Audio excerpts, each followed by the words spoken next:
मुझे सन 65 में थी, करीब 7-8 साल की थी मैं। तो जब पहली बार मुझे याद है, 65 में सन 65 की बात है, जब मुझे पहली बार मुझे ध्यान है, तो पूरी अच्छे से जैसे पिक्चर आँख में घूमती है। तो हम लोग कैंची गए थे, मेरे पापा थे, मेरे भाई बहन थे, मेरी माँ थी।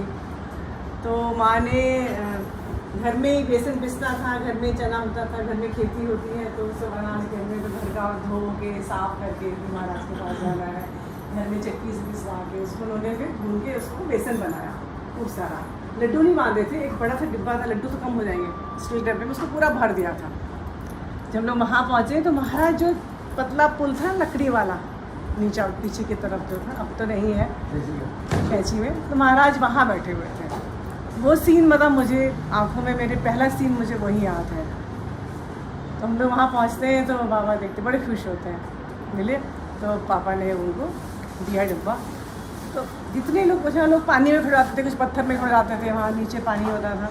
तो महाराज ऐसे उछाल उछाल के सबको वो दे रहे थे प्रसाद। इतने सारे लोग थे कि वो सारा प्रसाद सबको मिला। तो वो मेरी पहली याद है जब मैंने महाराज को जिससे मेरे उनको मतलब याद में, उसके पहले नहीं पता। मैं सिद्धि माँ कहती थी कि नीलिमा की माँ इसको शीशी में दूध पिलाती थी, वो मुझे नहीं पता, लेकिन जो मुझे पहली याद है वो ये याद है। उसके बाद मेरे को याद है सन 68 की बात है। महाराज कुटिया में बैठे थे, मैं और मेरे पापा, हम 2 लोग थे। उसमें मेरी उम्र करीब 11 साल की रही होगी। तो पैर दबा रहे थे उनके, मैं हाथ दबा रही थी, और पापा उनसे बहुत बातें करते थे, हर बात घर की जो भी थी उनसे पूछे बिना कोई काम नहीं करते थे।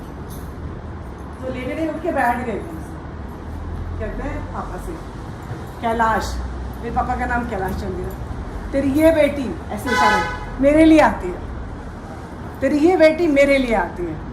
तो मैं 10-11 साल की लड़की को तो क्या समझ में आएगा, लेकिन आज मैं समझती हूँ कि उनके शब्द बहुत सही थे। मैं उन्हीं के लिए जाती हूँ, आज मैं जीती हूँ तो उनके लिए, गाती हूँ तो उनके लिए, लिखती हूँ तो उनके लिए। एक एक रूम में अगर आप देखोगे तो महाराज ही नज़र आएंगे, इससे ज़्यादा कुछ नहीं होगा।